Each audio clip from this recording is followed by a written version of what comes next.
Hello, and welcome back to another episode of Info Dump the podcast with me, your host, Theo Mastio, and a special guest today, Mercury, or Certified Jesus Freak.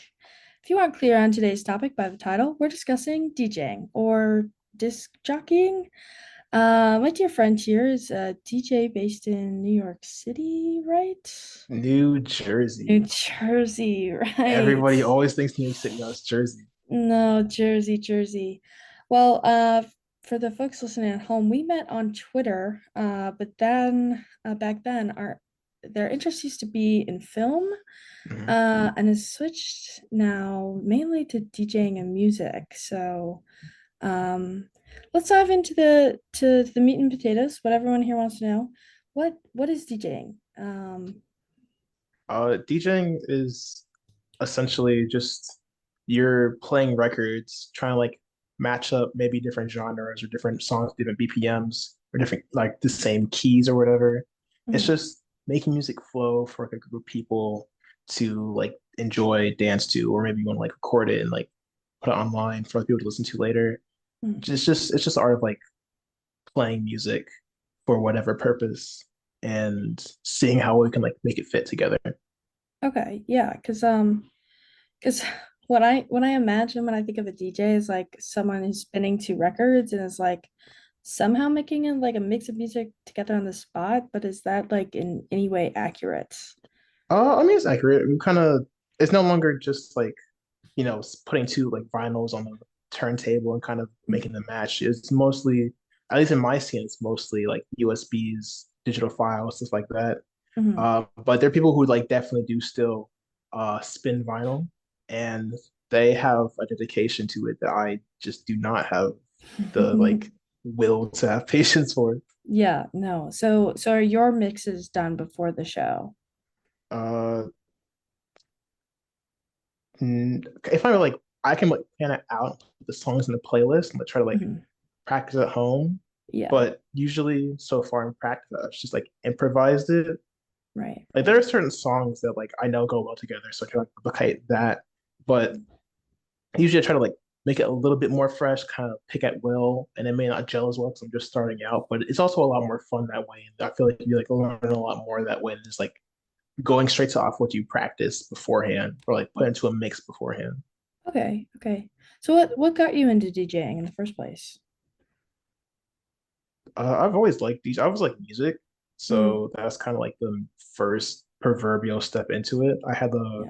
I used to like have a flash drive full of music that I listened to during class. My mom got me an iPod Mm, Classic in I think what was it, 10th grade, mm, and I've been like attached to me ever since. yeah. Um, I used to make mixes on in like Audacity. I would like download songs and like drag them together for Mhm. girls that I had crushes on in like middle and high school. So that Crazy. was kind of the first version of me doing it. Yeah. And then during COVID, I was having to film like the year before COVID. Mhm, So that's what I was spending all my time online doing. I was on like music Twitter and stuff too. mhm, And then when I moved to Jersey last year, well, like the first party I went to was a birthday party for this DJ. And it was just like him and his friends going back to back to back with each other simultaneously all night on this rooftop. And I was like, that was really beautiful to me. Like the people that I met there, the scene mhm, that I saw happening, it was something that like I really craved that kind of like close connection to forever. So right. I'm like, maybe if I like apply both my love of music and Mhm. my want for connection, then I could go somewhere with that. And so far, that's kind of what's been happening. That's beautiful. So that leads me to my next question. What kind of crowd do you typically attract to the shows you've been playing? Um, Honestly, that really all depends like the whoever the promoter is that like lets me play. If my friends are there, usually it's like a more diverse crowd where it's like it's a bunch of ethnic people together. Mhm. Uh, but usually for like the shows I've played so far, it's been it's it, it's kind of hard to like narrow it down to one thing. So I think I play like three distinct crowds. One is Mhm. like more like black and brown youth, like Mhm. teenagers, young adults, stuff like that. Then more like black adults for like an open decks. Mhm. And then recently it was like a more white crowd, more like white business type crowd. Because I was at this bar called Honey's, and there's like a lot of like white people in like business casual attire. So I kind of like once I realized that was the kind of crowd that was coming, I kind of like switch up the songs a little bit. Yeah, yeah. But yeah, I played some like remixes of like pop stuff from like when I was in middle school. They went kind of crazy for that. Mm-hmm. Like Sweet Caroline type shit. More like Let No. It Rock, actually. Okay, okay. Yeah. Recently I listened to the song, or is it like the LMAFO? Um, what is that song called? Oh my goodness. I know this is not any way related. I just think that that is a crazy song from my youth. Oh, what like Um, Party Rock Anthem? yeah, Party Rock Anthem. Party Rock Oh, Anthem. there's a UK Garage version I need to spin soon from like this dude named Scruzz, I think. Please send me that. Oh yeah, well, Um, of course. okay, okay. So who are your major influences in your in music? Major influences in music, definitely most outright. This trio from New York called LDNYC. It's Swami Sound, Gum.mp3, and Days God. They're the people who I saw on that rooftop. They've been Mm, both like really great musical influences and kind of like role models in a sense. And mm, they have been definitely driving it forward. Um, People from like Boilers and shit, Todd Edwards, James Murphy, Moody Man, seeing my like friends too that I've made, seeing them DJ, mm, T Vera, Mellow Jupiter, who else? There's so much that I'm like missing, but they're mm. all such huge influences. Kind of like feeds into itself, where like you put they're influenced by you, they do shit, you're influenced by them, you start doing shit. It's kind of it's a loop basically. Okay, okay. That community aspect is really, really cool Mhm. to hear about. What do the extra buttons do on the MIDI controller? Sometimes I see people like DJing things and they're pressing buttons, and I have absolutely no idea. Like, I know that you can like set those up to do stuff. I guess this might be kind of a broad question, but what are you doing when you're like, do you have a MIDI controller? Yeah, I have a DDJ FLX4 right now. Okay. Um, it- there's a lot of functions to it, I will say. You have like the mixer and the built-in mixer in the middle, but that's more like knobs and stuff. There's a set of buttons below like the turntable itself. Mm, There's the hotkey buttons. You can like set a point in a song, and when you press the button that corresponds to that point, it'll automatically uh jump to it and start playing. There's like the FX where you can like put on a reverb or an echo, like a backspin stop or like a reverse echo out. mm. It's a whole this is stuff to like make it more interesting. And there's stuff for like beat jumping and beat looping that I don't really understand. Yeah. And there's a sampler too, where like you can put like tags and stuff. I kind of like cut out my own tags a little bit and start playing them randomly in my mixes. So Mm, like I sampled the laugh at the end of Thriller or this line from The High Evolutionary and the new Guardians of the Galaxy movie, where it's like there is no God. That's why I stepped in. I mm. just thought it was like really hard. Yeah, Or yeah. this one quote from Moody Man that like everyone knows because of this Drake song, where he was like, hold on. Uh, Let me start this motherfucker record over." So it's this that's it's a really fun thing to do, like find like little snippets and like inner drop it in the song or in the mix. Okay. Yeah, no, that's real cool. What's a rude question to ask a DJ? A rude quick. Oh, fucking. Do you have like X artists? Mm, Uh, like everyone always asks me, oh, do you have like Drake? Do you have like one like reggaeton? And I can't say it's too rude right now because like I do need to like figure out more of the audience's tastes, mm, and so it's like it's good to like put them on for like the next time, but also like don't don't request shit like unless you're willing to like at least pay for it. Because yeah, yeah. I'm DJing off a USB. I can't like take the USB out, put it in my laptop, download more shit, and put it back in. That fucks up the whole flow. Like, Right, right. yeah, it's Okay. very ridiculous. No, I like growing up, like I went to the high school dances or whatever, and they would like take song requests, but they would have like this fancy like DJ setup where it was like they were like playing off of Spotify though. So like it was like Mhm. always, Yeah. Oh, that's you another know, because it's they're like connected just to the like internet. right, right. It's Yeah. not like the USB or it's not like you're playing like with a CD or something. Yeah. Uh, so do you know the song Rock Lobster by the B-52s? Yep. Can I ask you, and I don't know how much you pay for DJs, but how can I get a mix of that song, but like with whatever rendition that you do? I will have to like check and see if there's any versions of like Rock Lobster that Okay. I guess are remixed, or I could like Yeah, just yeah, play yeah. it outright. I mean, you don't That's have to fair. pay me That's for that. fair. That's Okay. a wild No, I request. don't know. I just wanna find a mix with Love Shack or not Love Shack, Rock Lobster. Love That's Shack's a all. fun song too. It is. It is. They're both good songs. That whole album is really good. Mhm. But now it is time for my favorite segment, where I get to try and make you look dumb. Do you really know You your don't have to special try very hard interests? for that. I'm gonna ask a series of questions and keep score as we go. But don't worry, Okay. I threw in some easy ones for you. Mhm. What year was the term disc jockey, DJ for short, coined? Could also give me a Uh, decade for this. I was reading a book about that. Mhm. Uh, I'm tempted to say like the 40s or 30s because I know they were like doing that stuff during like the World War era and definitely like Mhm. London too. Uh, you said decades, right? I'm gonna go with like Yeah, I kind of want to say 30, kind of want to say 40s. I'm not sure which one's which. Kind of like one of can I those get answers is correct. 30s? Yeah, yeah, yeah, yeah. Okay, yeah, There yeah, we yeah, go. yeah. Okay. Who is DJ Cool Herc?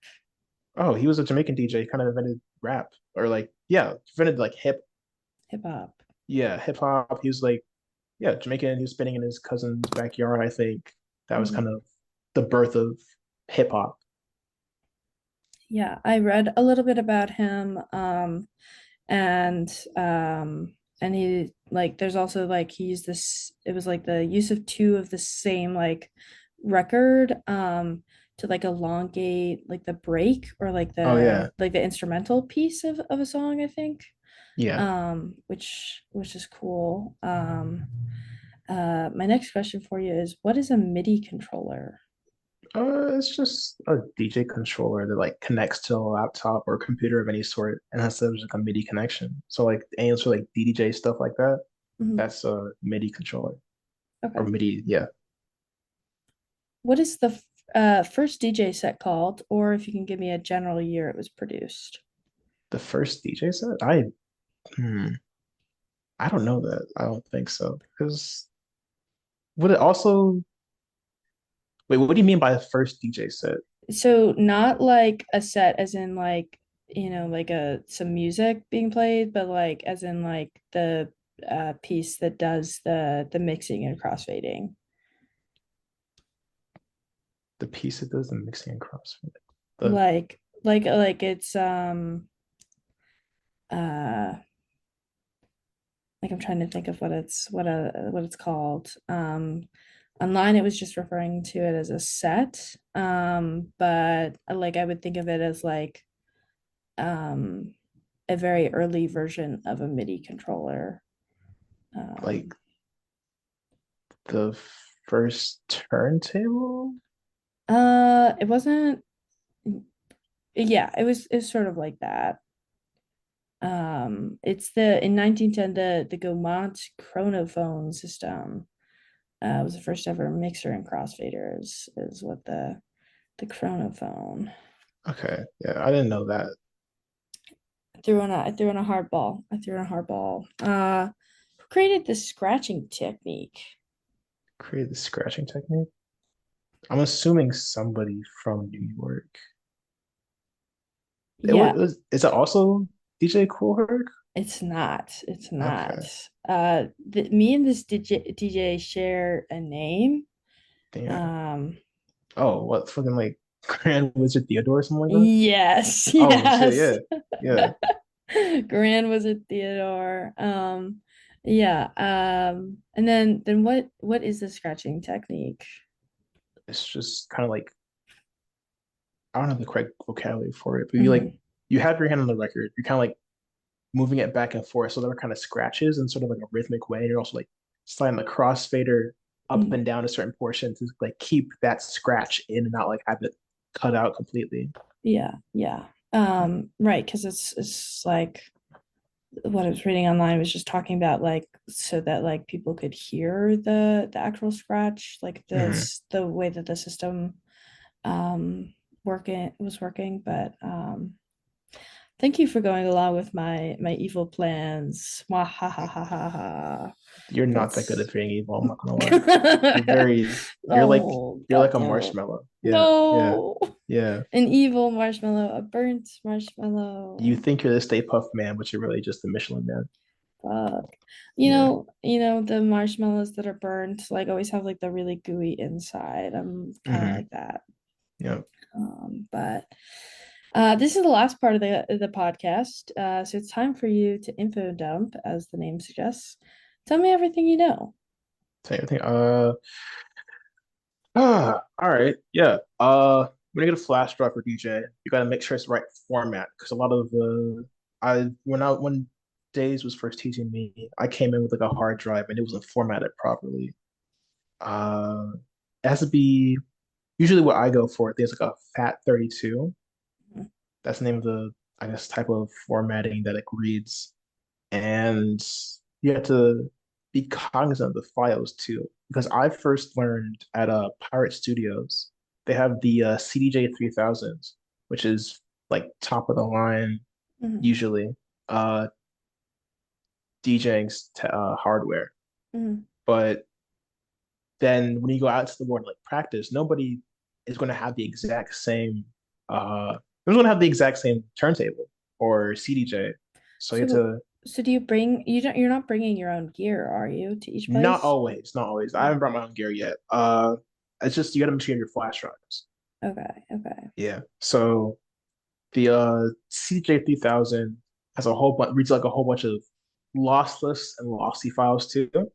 And I kind of have to explain that too. So lossless and lossy is just like it's a difference in quality because certain files, the lossy files like I think AAC, MP3, those degrade over time.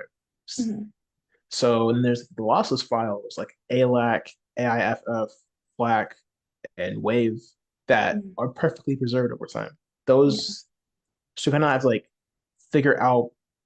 It's always good to learn ahead of time what where you're playing, what kind of gear they have, so you don't like Mhm. go and plug it in and all of a sudden your files don't play. Yeah. Um, but yeah, you gotta have to find the difference between the two. You have to make sure that the files themselves are compatible. Like I was playing at this radio station and I was looking at my files after so somebody wanted to play. And I learned two things. One, the tool that I was using to rip files from SoundCloud Mhm, was up like downloading them with like a 0 kilobytes per second, even though it was mhm. still playing on like my laptop and shit. So Yeah, I was yeah. like, what the fuck is going on? So I had Mhm, to make sure that the files download in a manner that's good enough for that. mhm, And also well, you have to decide which files you want to use mostly. You can't use all the lossless files because FLAC isn't readable on some other machines, and certain MP3 encodes are not suitable for other machines too. Like mhm, you need a constant bit rate for MP3s and AAC files because some of them have like a variable bit rate, which means that like when they sense like more activity going on in the part of a file, they preserve the higher quality for that part of the file. Unless it's mhm. like quieter, it's less quality. So kind of it's good for like storage on like an iPod, but it's not good for playing it back on CDJs. So you kind of have to be Okay. mindful of that. And you're Okay. gonna have to you gotta learn how to DJ in key too. I'm learning how to DJ in key because it's gonna be like it's gonna sound a lot better. Mhm, But usually it's been like whatever I hear or visualize that like sounds good to me and try to like make it work. mhm. So on like a laptop with the DJing software, you can change the key and you can Yeah. like play the song in that key, but you can't do that on a CDJ. You have to like it's better to put all the songs in a certain key in a group and try to work it with that. Okay. Yeah. That's real cool. There's a lot of information. I think to like bring that to like my knowledge, I guess like currently like I'm editing this short film and like working on the audio. Like a lot of my audio was like recorded or like was originally in like wave files, Hmm. but Adobe like doesn't use wave files for some reason, and so I had to That's like so stupid of them. Wave I files are kn- like perfect. I So, know, I know. So I had to like convert all of my things to MP3, mhm, and that way I could be able to put it in, and that way it would work. But like listening to it, like I know that like the audio is a lot like it's a little bit crisper, like nicer when I'm listening to it, just like the audio through the wave file. mhm, Then like I've had to add like some like I had to fix some of the audio, like converting it yeah. over. It's just been interesting. Um, but yeah, okay.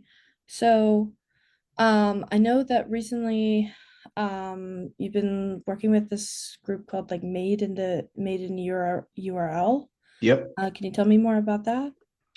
Mid URL is a it's more than a brand, it's more like a lifestyle, honestly. It's headed by my friend Chris Chance and has a whole bunch of people just not even just like in New York, but also like around the world contributing to it. I know there's some like Irish people too that's Mhm. contributing to it. Maybe some British. So it's like it's kind of like a collective that was raised by the internet, and they're kind of putting what they learned or latched onto in their formative years back out into the world now. It's like more fully grown adults. Mhm. So it kind of spans everything from like music to lifestyle to fashion to photography to videography That's to really like cool. they have their own podcast and stuff. They interviewed Swami when his album was coming out. Mm. It's very very prolific. I can't say it's just it's very they're doing a lot of good shit, I Yeah. believe. Yeah, no, I followed them on Instagram. Mm. And I like the stuff that I was seeing there. And I also like a lot of your stuff. I did want to, point the crowd to where they can find you, not just in person, but where can they find you on like SoundCloud, or are you only posting on SoundCloud Cloud right now? Yeah. Mix wise, yes. I am currently just posting on SoundCloud. I go by Certified Jesus Freak. Just type it in, you'll find my mixes. Uh, when I start making music, I'll also be on Bandcamp. I think Mhm. I got to figure out that whole thing because it's nervous for me to make music, and also Bandcamp's kind of like fuck people over with their fees and shit, which Right. is wild because it used to be like the indie haven for like uploading music and shit. But now Hmm. they're moving crazy like a record label. So Yeah. it's very annoying. You can find me on Instagram at CJF 2002 underscore or CJF 3000 underscore. I had to make a new account because I got robbed and I couldn't get into my Instagram for a bit. And you can find me on Twitter at Jesus Freak 8888. That is a much more unhinged and human version of me, I think. So Yeah. yeah. What inspired the name? So it's a portmanteau, I think, of these two icons. And then like I found like Christ imagery, like crosses and stuff. I kind of Mhm. find that very attractive. Mhm. Like Todd Edwards has his Jesus Loves UK Garage shirt. I thought that was like really hard. Mhm. And I was like one of the Jesus necklace, like a cross necklace. Yeah, yeah. And then Drake has his album called Certified Lover Boy. Mhm. And while it's like it's kind of cheesy, it's very catchy. And then Mhm. Tyler the Creator had these like Jesus Freak t-shirts that kind of put Mhm. together as certified Jesus Freak. I see. Okay, okay. And the 8888, is that like an angel number? Yeah, it's just usually it's just the 3/8, but that was taken already on Twitter. Ah, Um, yeah, there's this when I was in middle school, there's this song by this dude named Killer B. He's not like an inspiration DJ wise, but he is like mm, probably like the longest fan I've been like a fan of since mm, high school. So shout out Killer B. Uh, when I was in I think ninth grade, he had this song come out on this like SoundCloud during spring break called House Party 888, and that's like the first like house song that I ever fucked with heavily. It mm. like ingrained into my soul, and after Yeah, that, kind of I adopted the 888 thing into like my personal life. So real. yeah, Okay. I did I have a couple more questions. go feel free. Um, what keeps you going in the industry? Like, do you see yourself doing bigger shows with this, or is this just Yeah, like community? definitely bigger shows. I feel like Community is not limited to like just where you are at a certain moment. Because I have Mm, people and like all over the world who I talk to and I'm friends with, and they like my stuff and they believe in me a lot. So I want to travel and like see them and build a bigger community. yeah. Uh, I definitely hope to do bigger shows and stuff. Maybe not like festival stuff like Coachella or whatever, Mm, but more like streamlined stuff, just like Boiler Room or any sort of like mm, shows that just are more expansive, more like an element that I can like set up and produce.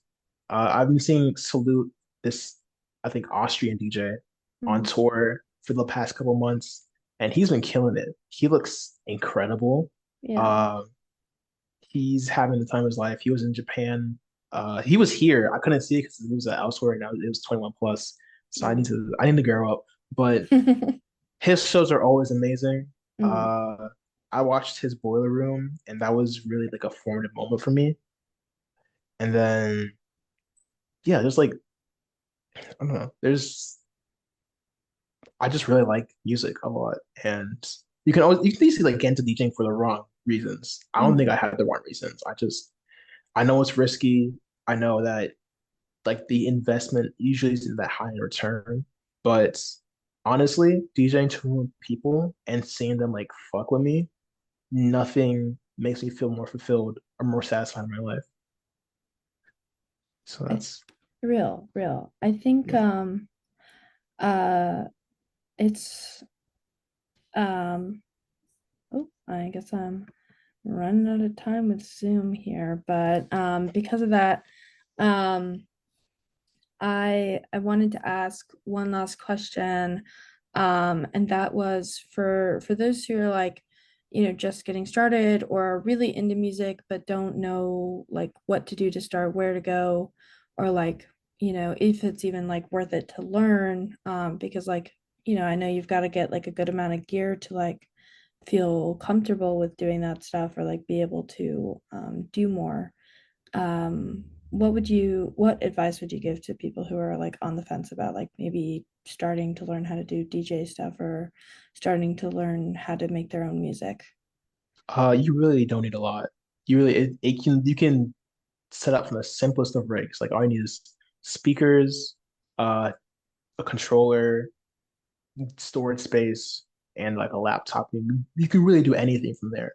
Like Mm, there's a lot of constrictions because a lot of stuff needs like money or space for you to properly work it. But honestly, steal real. whatever. If you can like find like a pirated version of it, you can learn a torrent or whatever, do Mm, that.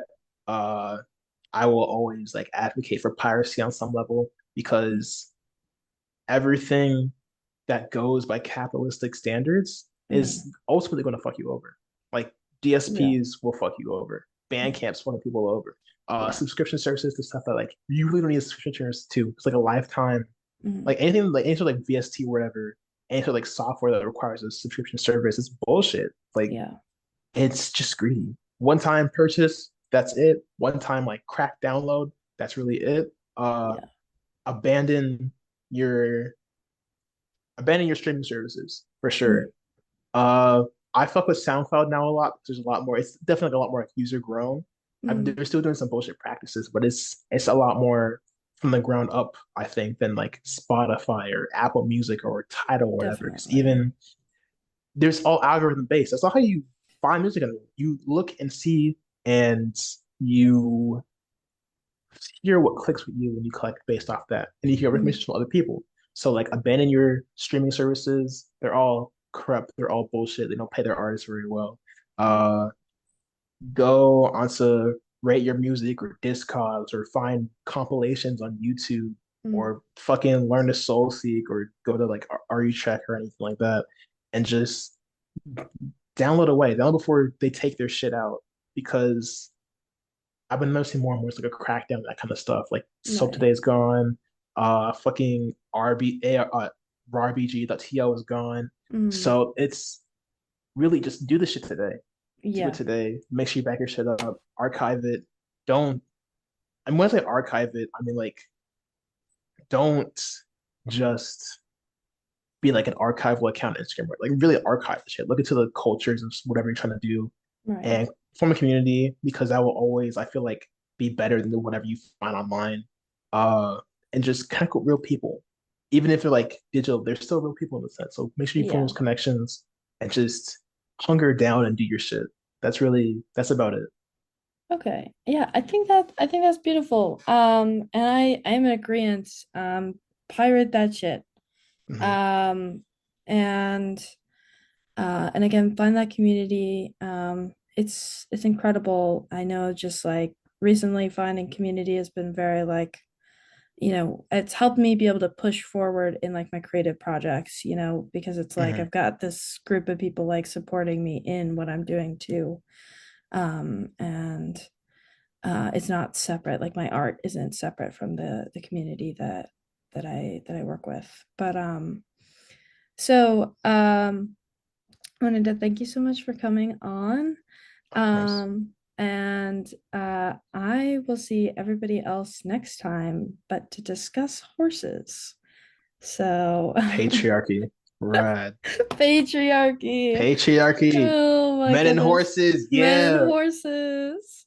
All right. I'll see you later. Bye Yeah. Oh yeah. bye. Shout out Lola Lilac. Shout out N Hero. Shout out Naya Archives. Shout out fuck.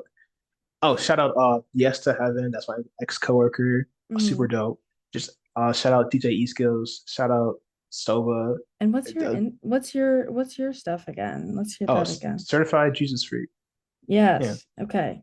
Yeah. Certified Jesus freak. Shout out to all Okay. the non-male, non-cis DJs or aspiring DJs. That's about it. Real. Okay. Yeah.